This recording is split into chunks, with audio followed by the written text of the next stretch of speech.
Yo guys, what's up? It's Inflexxius. Today we're playing Jax into Ornn top. Pretty good matchup for Jax. You win by just jumping on his head pretty much and auto-attacking him as much as you can.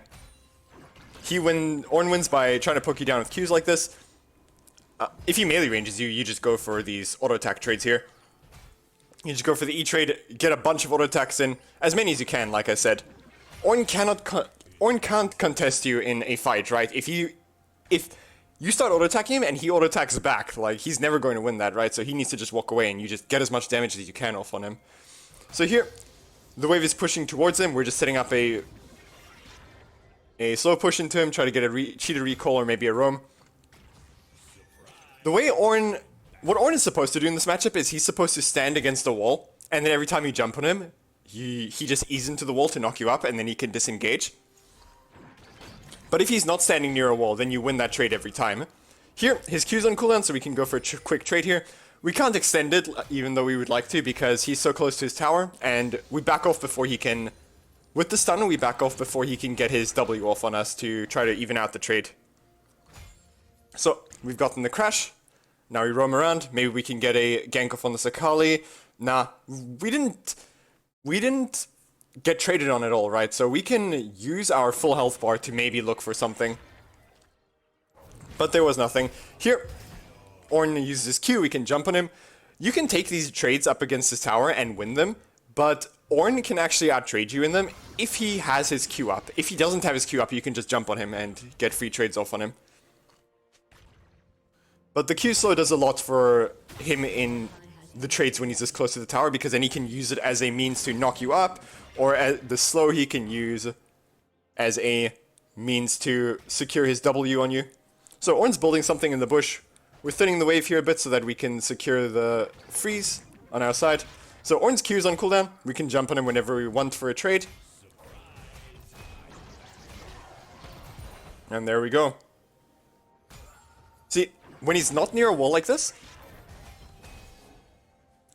he has to E away, and if he has to do that, then you're going to win the trade pretty much any time.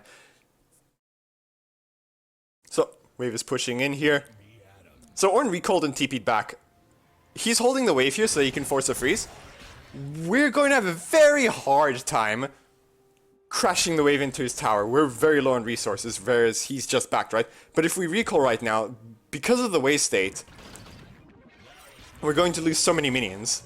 So what we're going to do is, we're going to stand in our creep wave and bait Ornn into throwing abilities at us.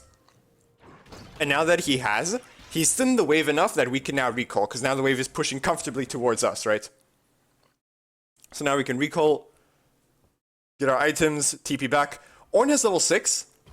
We're very close to 6, but we don't quite have it. But now that he's used his Q, we can actually jump on him to try to force a freeze here.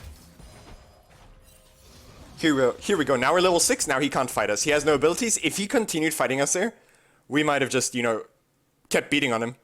We would just kept beating on him and probably won, honestly.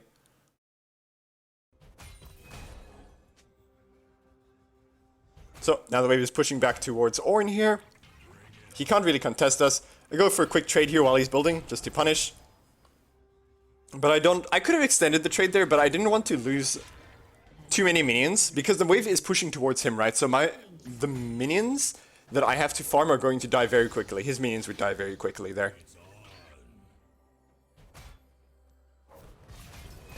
So here we go for a quick trade. You see, look, so because he had his Q, he can actually take a trade back. Lands one more grasp auto, and he tries to turn it into all in. We sidestep the first part of his R. Now he has no abilities, so even though we're low on health, we can turn on him and start messing him up, actually. Get Ornn's flash out. He's actually low enough that we can one-shot him in an E. So, he E's into us, but that's fine. Just one-shot him, flash out of tower range. The only way that dive could have gone wrong was if I stunned him. And then he used his E after my stun landed to knock me up immediately after. Because he dies in the stun, right? But if he knocks us up before we take tower aggro, then we're not going to die there, right? Here, Ornn. Here we sack the top wave because we wanted to secure Herald to there. For our Jarvan, we didn't want Ornn to mess with him. So now the wave is pushing back towards Ornn. It's a cannon wave, stacked up cannon wave, versus a non-cannon wave. So it's going to freeze right in front of Ornn's tower if we don't hard shove there. So now the wave is pushing back to us after having crashed. We get a deep ward in their jungle, because might as well with the time we had. We had spare time and we had an extra ward stack. Here we jump and get a quick trade because he has no abilities.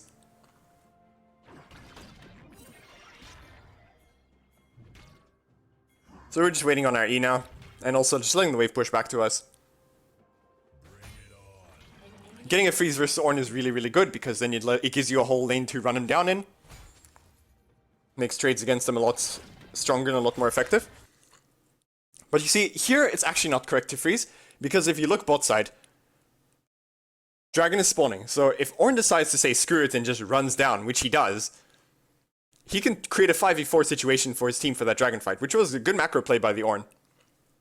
So I take 2 plates here, shove the wave, take 2 plates. Best I could do in that scenario. But I should have been shoving rather than freezing there, because I would have been able to pressure the Ornn a lot harder. And maybe even get a 3rd plate. So we know Ornn is He didn't have enough mana to shove out the next wave, so he's going to recall there. So we just sit in the bush and we wait for 8 seconds for him to finish his recall, and then we shove the wave. That way we can deny him a minion wave. And have an extra minion waves gold of extra minion waves gold in our back. So Caitlin's doing something super illegal here. She just starts shoving mid tower. So we go and move to collapse on her. I'm willing to blow my flash because 700 gold shutdown. Like, 700 gold on that shutdown? Don't mind if I do. So Jarvan's making a play on the Ornn now. We can walk in here, walk to cut him off with the counter-strike running. Ornn flashes into the Jarvan R. Switch it onto the Xin Zhao with my Jarvan, and he just gets sniped out by the Sylas after his flash. So now we can shove the wave in here. Take this plate, take this tower, first blood tower, take another wave here. We are huge now. We have, from those plates, from that shutdown, from that tower, we are massive. So I'm on my way down to Dragon here to secure it, because it's spawning. But I see the team fight mid here, so I start TPing immediately. Akali's a bit too close to the tower, so switch to the Ornn here.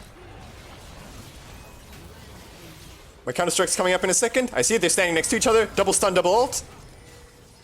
The Karma Ignite finished off the Akali. Good stuff. And if you guys enjoy watching the Teamfight Terror, Jax, 1v3 dive under tower, then remember to like and subscribe. So we sell our D shield to get a Caulfield's Warhammer for as much power as we can for this dragon fight. If the enemy team contests us on this dragon, I want to be as strong as possible so that we can secure this dragon. Okay, so dragon is secured. We go down to bot lane here, shove the wave out. Jarvan is shoving the next wave. We'll be able to do a number on their bot side here with the Herald. And now we have to run because there's 4 people coming to collapse on us. Jarvan EQs away. Akali presses R onto him. Xin Zhao engages onto Jarvan as well. Now, they spent most of their damage onto the Jarvan at this point. So I can just kind of go ham here. Just keep chasing, running them down. Land the stun. Q's up in a second, finish him off. Here, I just leave now. At this point, the enemy team has disengaged, so they can choose if they want to continue the fight or not, and I don't like those positions. So they only turned because I left, right? Sylas went a little bit too ham there. Unfortunate. So I finished my Spear of Shojin, start working towards my wit's end. I'm going Spear of Shojin this game because I know this is a team fight kind of game. Their comp cannot handle Jax in the team fight, right? They don't have reliable peel and lockdown to be able to stop Jax from doing Jax things, right? So Ornn does have hard CC, but it's not reliable enough to peel properly, in my opinion. And nobody else in their team has like proper hard CCs. Xin Zhao's Q3 can get blocked. So we force the tower off of Ornn here, and we just push for the inhibitor here. Might as well. Free inhib. We move back over here, get the Krugs. I'm going Wit's End this game as a 3rd item because I want a little bit of MR versus the Akali and the Ornn. And also because I'm getting to auto-attack a lot in these fights. So the attack speed and the on-hit damage is going to be really nice as well. Here Jarvan EQs, misses it. I try to kill the ward here. Back off to my team here. Ornn jumps into our Jinx. I just, focus him with her. She gets one shot by the Akali, the Jinx. Miss my ult. Zinzao engages onto me. I use my counter strike, start beating on him. Akali kills the Sylas. We finish Akali off. If I TP bot lane right now to that bot wave, I could end the game. I could have, you know, ended the game. Yeah, but I didn't notice it in time, and I didn't think I could end after I had noticed it because the res timers were, in my opinion, too short at the time. Although maybe I could have. In any case, it doesn't matter. Jinx and Karma get double ulted by the Ornn. I can't. Akali jumps in, but I can't focus her, so I go onto the Zinzao. I can't focus the Akali because of the Shroud, but now the Shroud is worn off, so now I can switch onto the Akali. Now we can just start shoving here. Jarvan's looking for an engage. He tries for it into the tower. You can do it, but stopwatches. You can do a lot of crazy things because of stopwatch. Sylas and Jarvan get the engage here. Good job by them. They get the Caitlyn. We finish off the Ornn. We use the spot wave here to just push down the last Nexus tower.